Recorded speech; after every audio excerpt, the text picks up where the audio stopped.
Welcome to Real Reels, where we dive deep into the alternate realities of music legends and explore what might have been. In today's video, we're imagining a world where George Michael didn't leave us in 2016. What path would he have taken if he'd had a second chance at life? We'll explore his music, relationships, struggles, and activism as we craft a vivid picture of George's journey from 2016 to 2024. Stick around as we piece together a heartfelt narrative of redemption, resilience, and the legacy of one of pop music's most iconic figures. Let's get into it.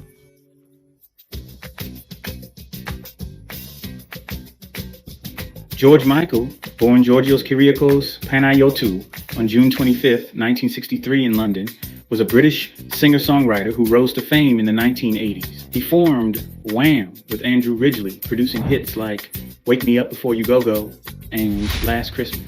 In 1987, he launched a successful solo career with the album Faith, becoming one of the biggest pop stars of his era.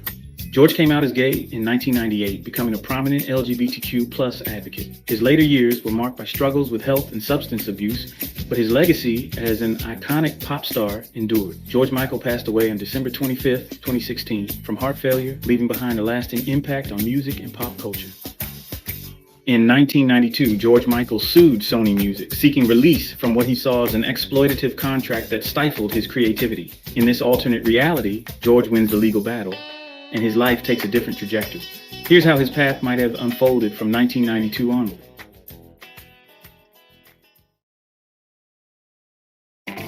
After winning his legal battle against Sony, George Michael celebrates this newfound freedom by stepping away from major labels altogether.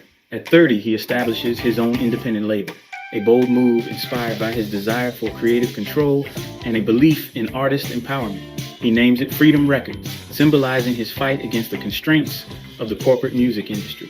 His victory sends shockwaves through the music world, inspiring other artists to renegotiate contracts or pursue independent careers. During this period, George redefines his image, shedding the pop persona of his earlier years in favor of more introspective, artistically driven work. He channels his emotions, his anger at the music industry, his grief over the loss of his partner, Anselmo Felipe, into a new album, Unchained. The album features deeply personal songs that explore love, freedom, and loss, and it quickly garners critical acclaim for its raw honesty. Though it doesn't achieve the same commercial success as Faith, it earns him respect as a true artist, rather than just a pop star.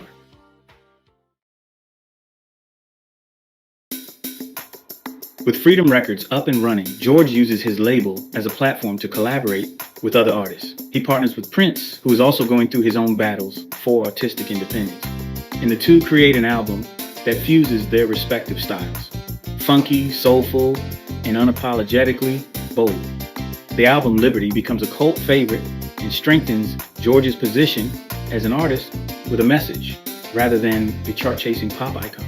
George also reaches out to up-and-coming artists, offering them opportunities to create music without corporate pressures. He collaborates with Sade and Annie Lennox on a socially conscious project to raise awareness about the AIDS epidemic, dedicating it to Anselmo's memory. George begins to cultivate an image of a musician who genuinely cares about his craft and the causes he supports, rather than commercial success. Despite his professional resurgence, George's personal life remains troubled. He struggles with the immense grief of Anselmo's death and grapples with loneliness. Although he had won his battle against the music industry, he finds that the emptiness inside him can't be filled by career success. He turns to marijuana more heavily, using it as a crutch to cope with his emotional pain.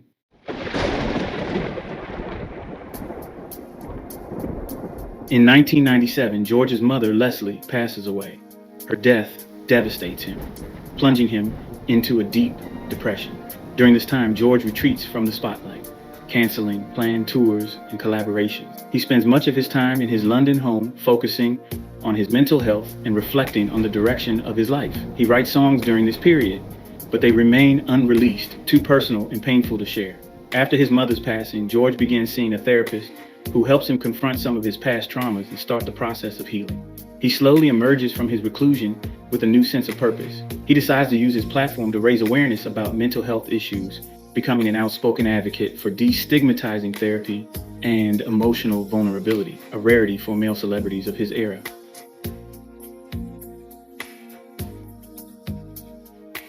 By 2000, George returns to the public eye with a new album titled Resurgence, which chronicles his journey through grief, depression, and healing. The album receives mixed reviews. Some praise its vulnerability, while others find it too melancholic.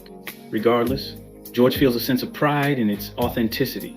He embarks on a limited tour, performing smaller, more intimate shows where he openly discusses the stories behind his songs. These performances are cathartic both for him and for his audience, who connect deeply with his openness. During these years, George also becomes more politically vocal.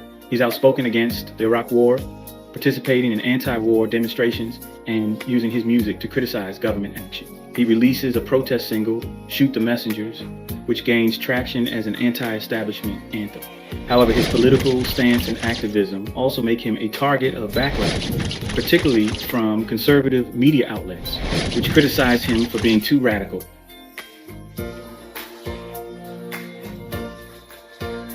In 2004, George meets a new romantic partner, a journalist named David, with whom he shares a deep connection.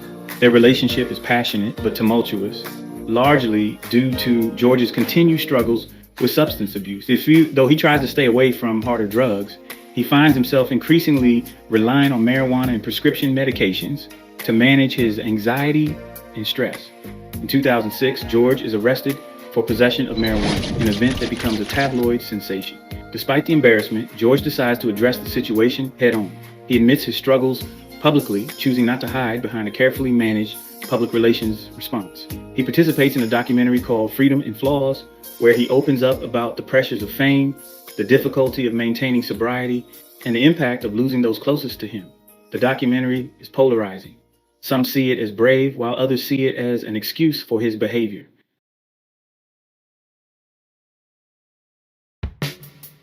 In 2011, George contracts a severe case of pneumonia while on tour in Vienna. His condition is critical, and for a time, his fans and loved ones fear the worst. George eventually recovers, but the experience leaves him physically weakened and emotionally shaken. He credits David and his family for helping him pull through, and the brush with death serves as a wake-up call. George decides to take better care of his health, scaling back his touring schedule and committing to a healthier lifestyle. He also begins to reconcile with people from his past. He rekindles his friendship with Kenny Goss, and though they do not resume their romantic relationship, they find comfort in each other's presence.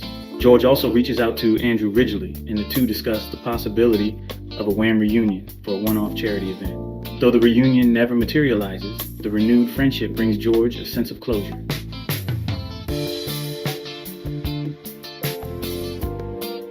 By his early 50s, George Michael has largely retreated from the music industry. He still writes and records occasionally, but his output is sporadic. He releases an album called Echoes in 2014, a collection of stripped-down acoustic tracks that reflect on his life, love, and regrets.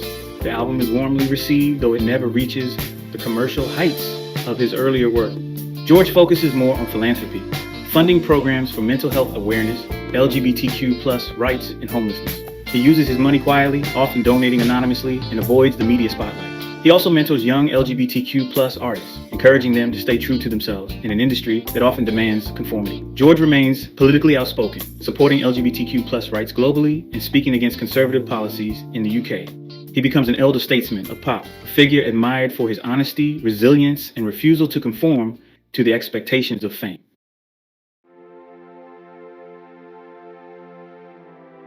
Had George lived beyond 2016, he might have found a sense of contentment in his later years. The battles he fought against record labels, against societal expectations, against his own demons, would have shaped a legacy of resilience. He might not have been the same pop icon he was in the 1980s, but he would have been something more valuable, a symbol of artistic freedom, vulnerability, and authenticity. George Michael's victory over Sony allowed him to carve out a career that was truly his own. Though his life remained marked by personal struggles, his commitment to his art and his causes never wavered. In this alternate reality, George Michael lives as a testament to the importance of fighting for one's truth, no matter the cost, no matter the flaws. Thank you for joining us on this journey into George Michael's alternate reality. If you enjoyed this exploration and want more what-if scenarios of music legends, don't forget to hit that like button and subscribe to Real Reels for more deep dives into the lives that could have been. We'd love to hear your thoughts. What do you think George's path might have been if he had lived longer? Drop your ideas in the comments below, and let's keep the conversation going. Until next time, stay curious, stay creative, and keep imagining.